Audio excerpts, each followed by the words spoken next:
Before I begin the video, I just want to give a disclaimer that this is my experience and it depends on the place where I come from in the part of India and the place in Sweden where I lived.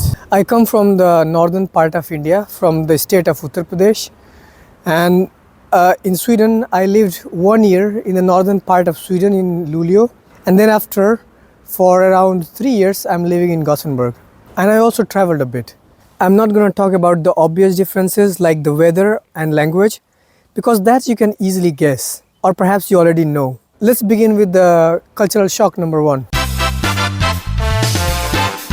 When the people in India greet, they would say namaskar or namaste, and usually people say namaste to other people who are almost the same age.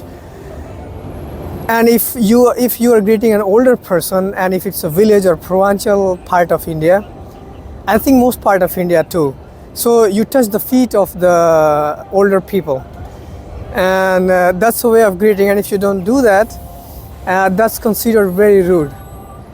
In Sweden, however, this is not the case. Most people just say hey, maybe just raising the hand and saying hello or something like that.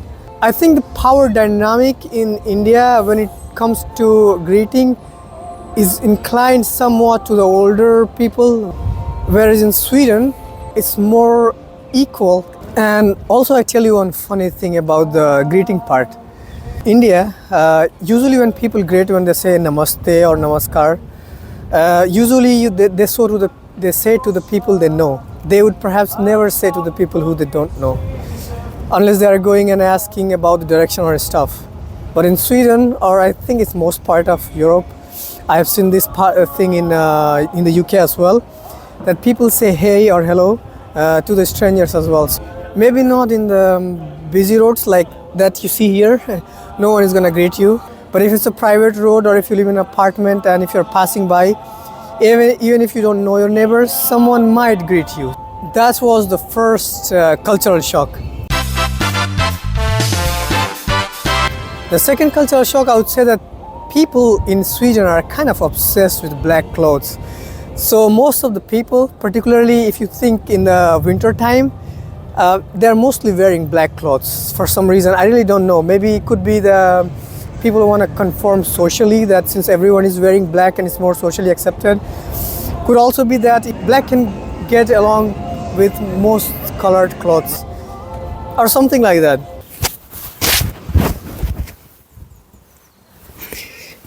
Perhaps I'm an invisible man in Sweden now, or maybe not. In India, however, people are colorful in clothing. So you will see different colored clothes people are wearing everywhere. So in India, you see a lot of vendors, the local shops, the shops that very particularly sells vegetables. One shopkeeper selling only sweets. When I was a kid growing up in my village, I used to see the vendors selling only spinach or only fish, sometimes just a certain type of fish, and or just ice cream. In Sweden, I don't see it, although I do see some of the ice cream sellers. That's the only vendors I think I see. One also interesting thing is that in Sweden, there are several supermarkets, the small and big ones like ICA, Willys, Lidl, and Coop. So most of the things, if you want to buy, you will have to buy it from the supermarkets. In India, however, we still don't have several big supermarket chains. Well, there are some supermarkets in India, but they are not as big chains like we have in Sweden. And these supermarkets are also very limited to only perhaps big cities, or not even in the big cities, only few places in the cities. If it's a vegetable or something like that, usually you go and buy from the farmers itself. Grains, vegetables, either farmers are having shops, you get it from them. And that could be mainly because India is more of an agricultural society and Sweden is a heavily industrialized society. The first European country that I visited was the UK. Sweden was not the first, but a lot of similarity you can see in UK and other European countries with Sweden, along with the huge differences as well. Of course, Sweden is very different. Each European country is different, their culture is different, but there are also big similarities.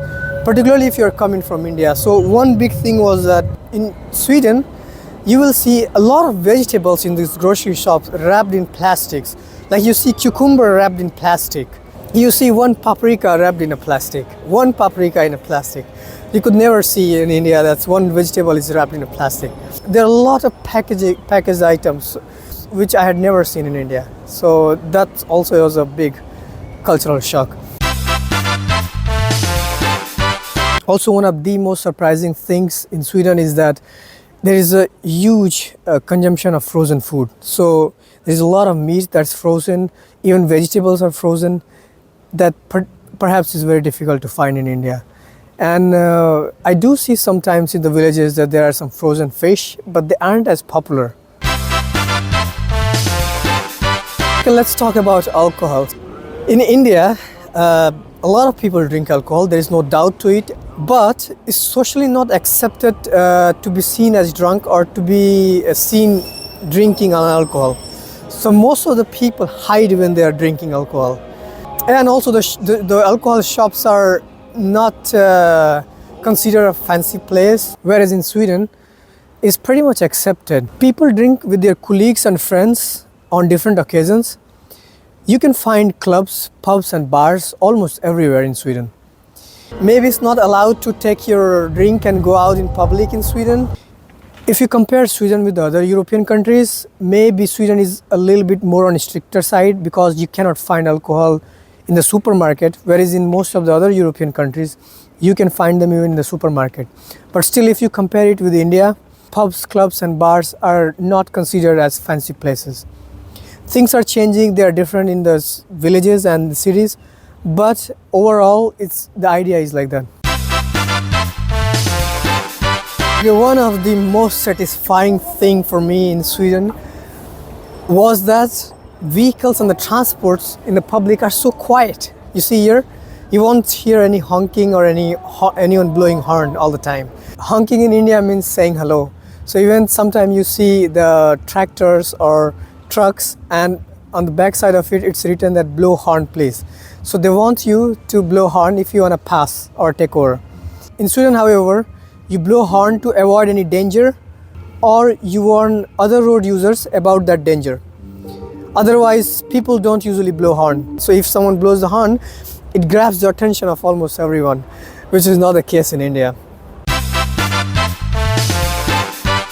In Sweden, if kids turn 18 years of age, then they're expected to leave their parents' home.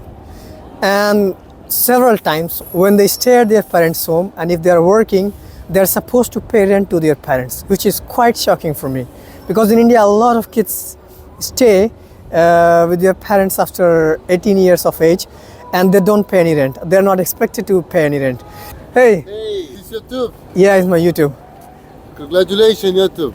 Thank you, thank you. What's your name in YouTube? Anurag Singh. I'm Singh. Yes. Nice. What you doing? What you talking about? I'm making a YouTube video about the cultural shock in India and in Sweden. Oh, yeah. You never see people like here.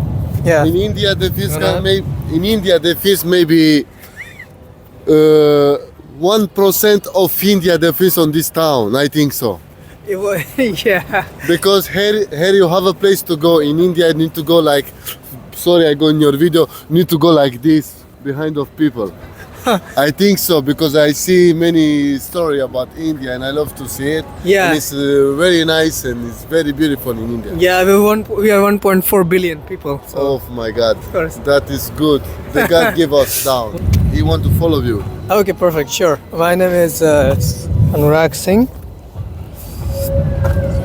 So this video you're gonna have it today.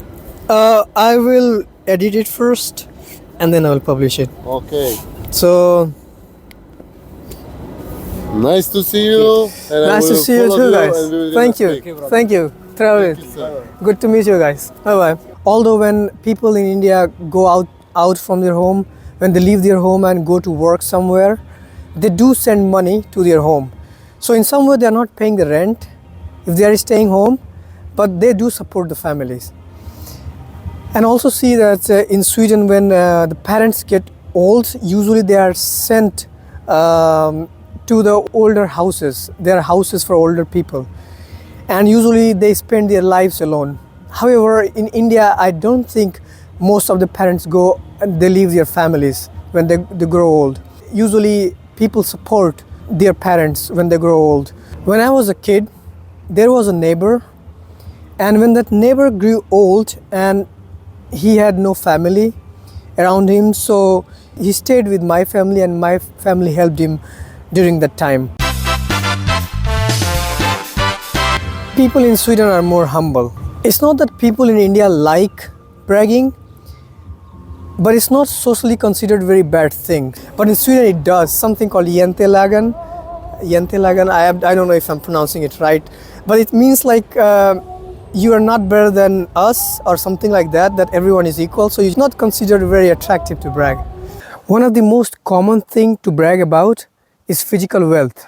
The people who brag about the physical wealth, it doesn't mean that they value the physical wealth more than the people who don't brag about it.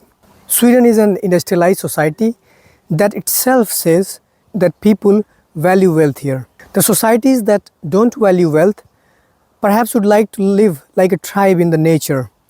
I'm not saying it's right or wrong, rather it's just an observation. Because saying that people brag just to make themselves look superior than others would be a shallow thing. It might be possible, but there might be many other reasons too. Sometimes they might want to prove that they are worthy of certain group. I had a very interesting conversation with one of my friends, and we were talking about the bragging and why people do that, what is the motivation behind it. It could be that a lot of people who brag are insecure.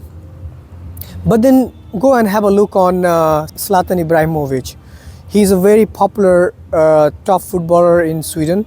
And Shah Rukh Khan, he is one of the top Bollywood actors in India. You will see their videos of boasting and bragging, although sometimes their colleague describes them as very secure people. So this makes this topic very complex and it's difficult to say what's the motivation.